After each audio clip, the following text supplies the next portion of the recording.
जय भोलेनाथ। आप सभी का हमारे YouTube चैनल पर हार्दिक स्वागत है। आज सुने शनिदेव जी की पौराणिक कथा। राजा विक्रमादित्य और शनिदेव महाराज की कहानी। एक पौराणिक कथा के अनुसार एक बार सभी नवग्रहों सूर्य, चंद्र, मंगल, बुध, बृहस्पति, शुक्र, शनि, राहु और केतु में विवाद छिड़ गया कि इनमें सबसे बड़ा कौन है। सभी का दावा था कि वही सर्वोत्तम है। जब वे वापस में निर्णय नहीं कर सके तो देवराज इंद्र के दरबार में उनसे इस पर फैसला देने के लिए कहा। इंद्र इस स्थिति से डर गए और उन्होंने कहा कि वे इस पर फैसला लेने में सक्षम नहीं हैं। साथ ही उन्होंने उस समय पृथ्वी पर राज कर रहे राजा विक्रमादित्य की योग्यता और न्यायप्रियता का जिक्र करते हुए उनकी सलाह लेने के लिए कहा। इस पर सभी ग्रह राजा विक्रमादित्य के पास पहुंचे और उन्हें अपना विवाद बताते हुए निर्णय के लिए कहा।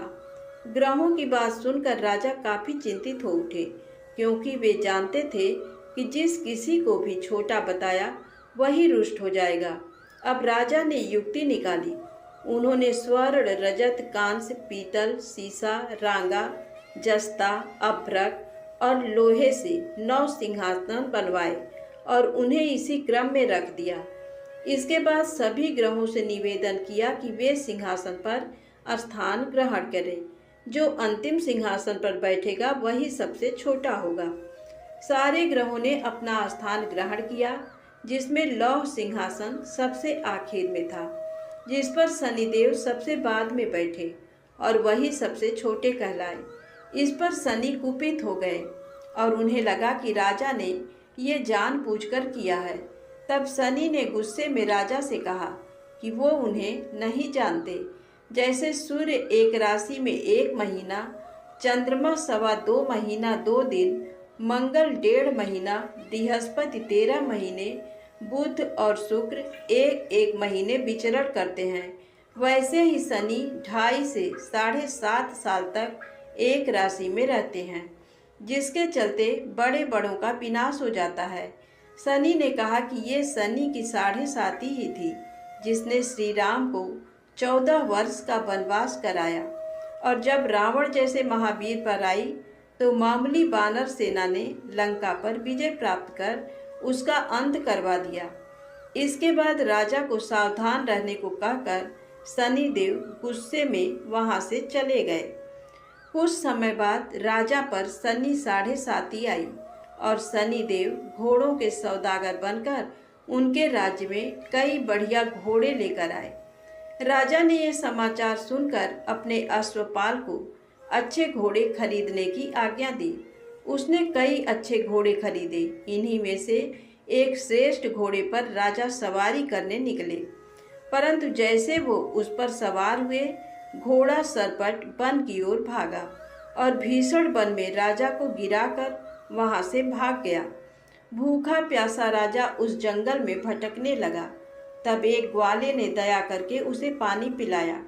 राजा ने प्रसन्न होकर उसे अपनी अंगूठी दे दी। इसके बाद तो एक सेठ की दुकान में उज्जैन पहुंचा और अपना नाम बताया बीका। सेठ की दुकान उन्होंने जल पीकर कुछ देर विश्राम किया। भाग्य से उस दिन सेठ जी की खूब कमाई हुई। सेठ ने समझा कि बीका उसके लिए भाग्यशाली है। वो उसे खाना खिलाने अपने साथ घर ले गया, जहाँ खूंटी पर एक हार टंगा था।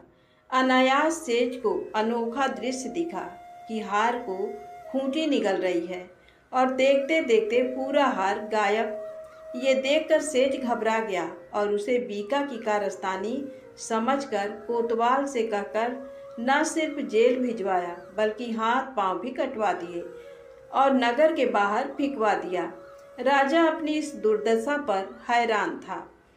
जहां बीका गिरा था वहां से गुजर रहे एक तेली को उस पर दया आ गई और उसने अपनी बैलगाड़ी में उसे चढ़ा लिया। बीका बना राजा अपनी जीभ से बैलों को हाँकते हुए गाड़ी चलाने लगा। उसी काल में राजा की शनि दशा समाप्त हो गई और वो वर्षा के स्वागत के लिए मल्हार गाने लगा। इस गीतों को नगर की राजकुमारी ने सुना और उस पर मोहित हो गई उसने मन ही मन प्रण कर लिया कि वह गायक से ही विवाह करेगी। पता लगवाने पर राजा की स्थिति के बारे में पता चला, परंतु सबके समझाने के बावजूद राजकुमारी का निश्चय नहीं बदला और उसने उसी अपंग गायक से शादी करने का निर्णय कर लिया। अतः दोनों का विवाह हो गया। तब शनिदेव ने राजा को स्वप्न में दर्शन देकर कहा कि देखा मुझे छोटा बताने का नतीजा। तब राजा ने उनसे क्षमा मांगी और अनुरोध किया कि ऐसा कष्ट किसी को भी न दें। तब शनिदेव ने कहा जो उनका व्रत करेगा और कथा कहेगा उसे शनि की दशा में कोई दुख और कष्ट नहीं होगा, उसके सारे मनोरथ पूर्ण होंगे। साथ ही राजा को हाथ पैर भी वापस दिए। सुबह राजकुमारी अपने पति को एकदम ठीक से देखकर हैरान रह गई। तब राजा ने उसे अपना असली परिचय देते हुए बताया कि वह उज्जैन का राजा विक्रमादित्य है। जब सेठ ने ये सब सुना तो वह राजा से क्षमा मांगने लगा। इस पर राजा ने कहा कि वह तो शनिदेव का कोप था, इसमें किसी का कोई दोष नहीं। सेठ ने कहा कि उसे शांति तभी मिलेगी जब वे उसके घर चलकर भोजन करेंगे। राजा गया तो सेठ ने देखा कि खूंटी ने हार वापस निकाल दिया। सेठ ने अपनी कन्या का विवाह भी राजा से कर दिया। इसके बाद अपनी दोनों पत्नियों के साथ राजा उज्जैन नगरी आए, जहां नगरवासियों ने उनका भव्य स्वागत किया। नगर आगमन के उत्सव पर राजा ने घोषणा की कि उन्होंने शनिदेव को सबसे छोटा बताया था, जो कि गलत है। असल में वही सर्वोपरि हैं। तब से सारे राज्य में शनिदेव की पूजा और कथा नियमित होने लगी। प्रेम से बोलें शनिदेव महाराज की जय हो। अब आइए सुने शनिदेव महाराज की दूसरी पौराणिक कथा। एक ब्राह्मण को सपने में नीली घोड़ी पर नीले कपड़े पहने एक आदमी दिखाई देता और कहता है, हे ब्राह्मण देवता, मैं तेरे लगूंगा। ब्राह्मण घबराकर उठ गया। अगले दिन यही सपना उसे फिर आता है। ये सपना उसे रोज आने लगा। वह परेशान हो गया और चिंता के मारे दुबला होने लगा। उसकी पत्नी ने कारण पूछा तो उसने सपने के बारे में बताया। ब्राह्मणी बोली, वे अवश्य ही शनि महाराज होंगे। अब की बार दिखें तो कहना लग जाओ, पर सवा पहर से ज़्यादा मत लगना। उस दिन सपना आने पर ब्राह्मण ने कहा, लग जाओ, पर कितने समय के लिए लगोगे? तब शनि जी बोले, 7.5 वर्ष का लगूंगा। ब्राह्मण ने कहा, क्षमा करें शनि जी, इतना भारी तो मुझसे झेला नहीं जाएगा। तब शनि जी बोले, तो 5 वर्ष का लग जाऊंगा। ब्राह्मण बोला, ये भी मेरे लिए ज़्यादा है। शनि जी बोले, 2.5 साल का लग जाऊं? ब्राह्मण ने मना किया तो शनि जी कहने लगे, सवा पहर का तो लगूंगा ही, इतना तो कोढ़ी कलगी भिखारी के भी लग जाता हूँ। तब ब्राह्मण ने कहा, ठीक है। ब्राह्मण को सवा पहर की शनि की दशा लग गई। ब्राह्मण ने नींद से जाकर ब्राह्मणी से कहा, मेरे सवा पहर शनि की दशा लग गई है, इसलिए मैं जंगल में जाकर ये समय बिताऊंगा। मेरे लिए खाने पीने का सामान बांध दे। मेरे पीछे से किसी से लड़ाई झगड़ा ना हो, इसका ध्यान रखना। ज़्यादातर घर में ही रहना। बच्चों का भी ध्यान रखना। इस सवा पहर के समय में कोई गाली भी दे तो चुपचाप सुन लेना, बहस मत करना। ये सब समझाकर ब्राह्मण जंगल में चला गया। जंगल में ब्राह्मण एक पीपल के पेड़ के नीचे बैठ गया और हनुमान जी का पाठ करने लगा। एक पहर बीत गया। ब्राह्मण ने सोचा बाकी बचा समय रास्ते में बीत जाएगा, इसलिए वहां से चल दिया। रास्ते में एक बाड़ी में मतीरे लगे देखे। माली से एक मतीरा खरीदा, पोटली में बांधा और आगे बढ़ा। आगे एक आदमी मिला जो असल में शनिदेव जी थे। ब्राह्मण से पूछा, पोटली में क्या है? उसने कहा, मतीरा है। शनिदेव बोले, दिखाओ। ब्राह्मण ने पोटली खोली। उसमें राजकुमार का कटा हुआ खून से लथपथ सिर देखा। शनिदेव ब्राह्मण को राजा के पास ले गए और कहा कि इस ब्राह्मण ने राजकुमार की हत्या कर दी है। इसके पास पोटली में राजकुमार का सिर है। राजा ने कहा, मैं ये नहीं देख सकता, इस ब्राह्मण को सूली पर चढ़ा दो। राजा के यहाँ हाहाकार मच गया। ब्राह्मण को सूली पर चढ़ाने से पहले पूछा गया कि उसकी कोई आखिरी इच्छा हो तो बताए। ब्राह्मण ने सोचा किसी तरह सवा पहर पूरा करना होगा। उसने कहा वह रोज बालाजी की कथा सुनता है। मरने से पहले अंतिम बार बालाजी की कथा सुनना चाहता हूँ। ब्राह्मण को कथा सुनाने का प्रबंध किया गया। कथा कहते कहते सवा पहर पूरा हो गया। शनि की दशा टलते ही राजकुमार शिकार खेलकर लौटता हुआ दिखाई दिया। राजकुमार को आता देख राजा बहुत खुश हुआ, लेकिन उसे निर्दोष ब्राह्मण की हत्या का दोष लगने का डर सताने लगा। उसने तुरंत घुड़सवार सैनिकों को ब्राह्मण को आदर सहित ले आने के लिए भेजा। ब्राह्मण राज दरबार में आया तो राजा ने क्षमा मांगी और पोटली दिखाने के लिए कहा। पोटली खोली तो उसमें मतीरा था। राजा ने इन सब के बारे में पूछा तो ब्राह्मण ने बताया, मुझे सवा पहर की शनिश्चर की दशा लगी थी, इस कारण ये सब तमाशा हुआ। राजा ने पूछा, ये दशा कैसे टलती है? ब्राह्मण बोला, राजा या सेठ के लगे तो काला हाथी या काला घोड़ा दान करे, गरीब के लगे तो पीपल की पूजा करे तब बोले, साचा शनिश्चर कहिए, जाके पाँव सदा ही पड़िए। शनि की कहानी सुने, तिल का तेल और काला उड़द दान करे, काले कुत्ते को तेल से चुपड़कर रोटी खिलाए तो शनिश्चर की दशा उतर जाती है। राजा ने उसे मतीरा वापस दे दिया।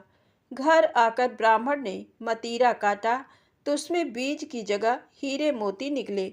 ब्राह्मणी ने पूछा, ये कहाँ से लाए? आप तो कह रहे थे शनि की दशा लगी है। ब्राह्मण ने कहा, जब दशा लगी थी तो यही मतीरा राजकुमार का सिर बन गया था। उतरती दशा के शनि जी निहाल कर गए। हे शनि देवता, जैसी ब्राह्मण के शनि की दशा लगी वैसी किसी को ना लगे। प्रेम से बोले शनिदेव जी महाराज की जय हो। एक बार शनिदेव को अपनी शक्ति पर अपार घमंड हो गया। शनिदेव को लगने लगा कि उनसे शक्तिशाली कोई भी नहीं है। उनकी दृष्टि मात्र से ही व्यक्ति के जीवन में उथल पुथल शुरू हो जाती है।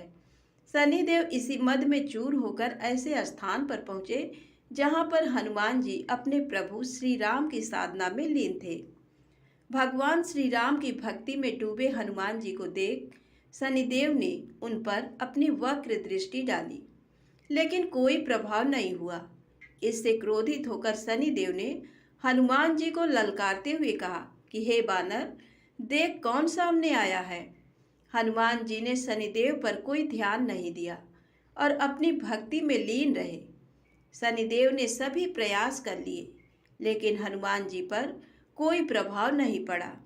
तो शनिदेव को क्रोध सातवें आसमान पर पहुंच गया। तनाव और गुस्से में आकर शनिदेव ने एक बार फिर प्रयास किया और कहा, हे बानर, आंखें खोल, मैं शनिदेव तुम्हारी सुख शांति को नष्ट करने आया हूँ। इस संसार में ऐसा कोई नहीं जो मेरा सामना कर सके। शनिदेव को ये विश्वास था कि ऐसा करने से हनुमान जी भयभीत हो जाएंगे और क्षमा मांगेंगे, लेकिन ऐसा कुछ भी नहीं हुआ। बहुत प्रयास करने पर हनुमान जी ने बहुत ही सहज भाव से पूछा कि महाराज, आप कौन हैं? इस बात को सुनकर शनिदेव को और क्रोध आ गया। शनिदेव हनुमान जी से बोले, अभी इसी समय मैं तुम्हारी राशि में प्रवेश करने जा रहा हूँ, तब समझ में आएगा कि मैं कौन हूँ।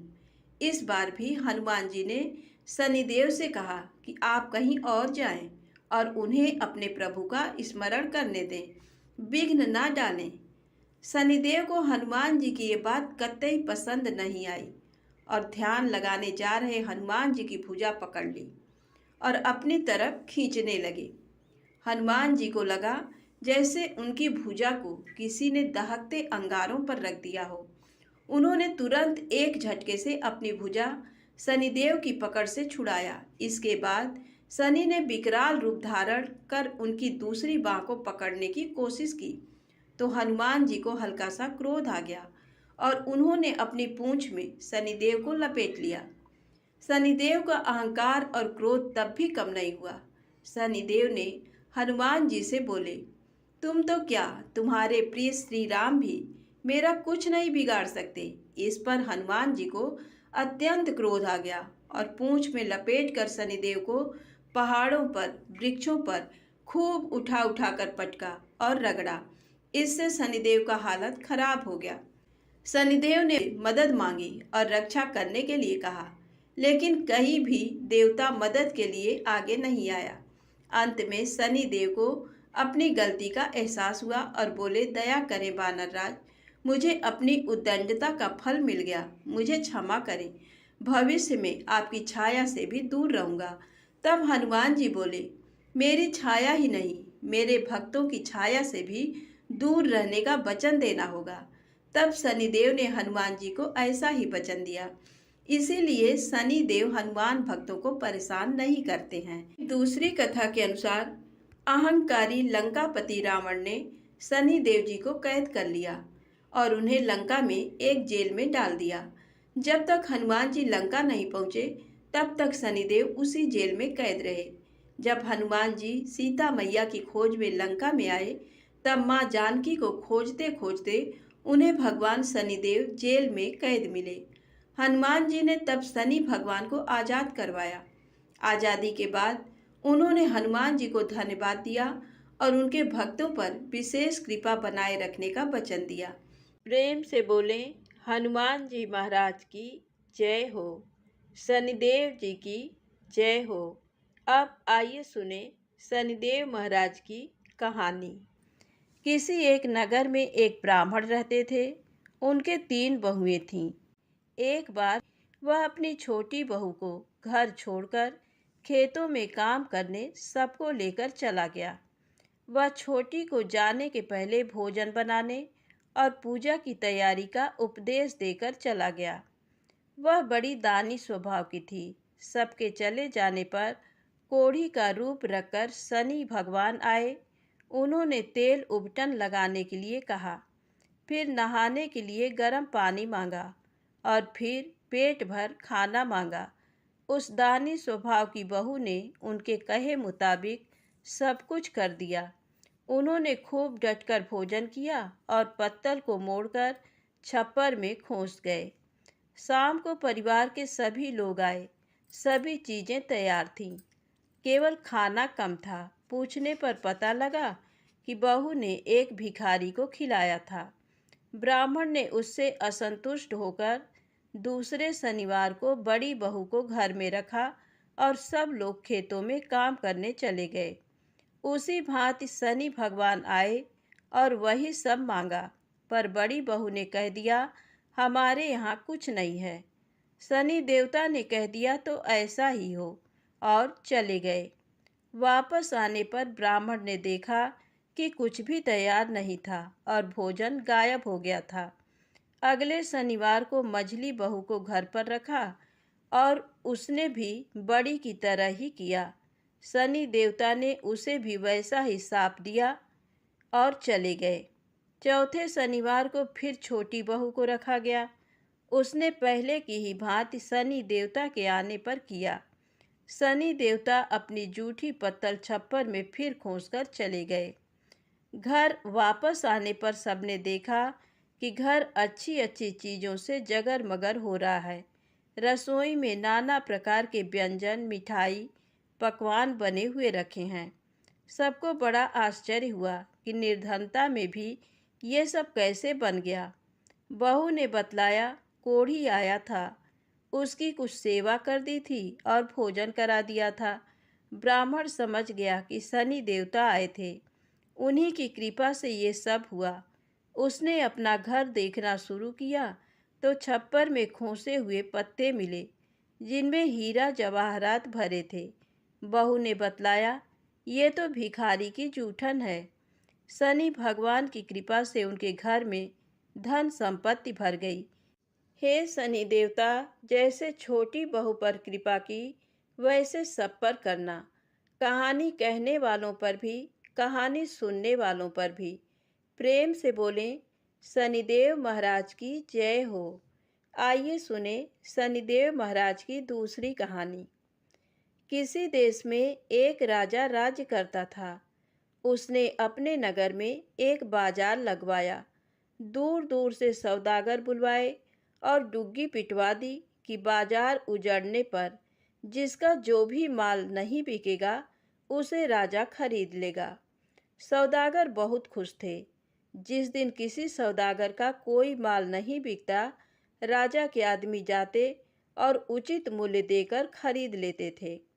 एक दिन एक मतिभ्रम लोहार एक लोहे की शनि देव की मूर्ति बनाकर बाजार में बेचने के लिए ले आया। भला शनि मूर्ति कौन खरीदता?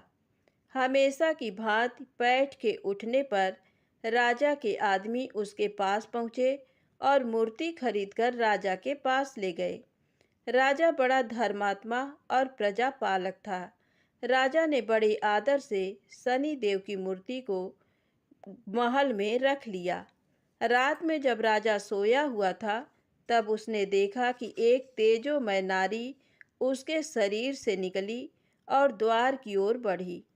राजा ने पूछा, कौन हो? नारी मूर्ति बोली, राजन, मैं लक्ष्मी हूँ, तुम्हारे घर से विदा होती हूँ। अब तो तुम्हारे घर में शनि का वास है, हम दोनों एक साथ एक जगह पर नहीं रह सकते। लक्ष्मी जी चली गईं, पर राजा ने नहीं रोका।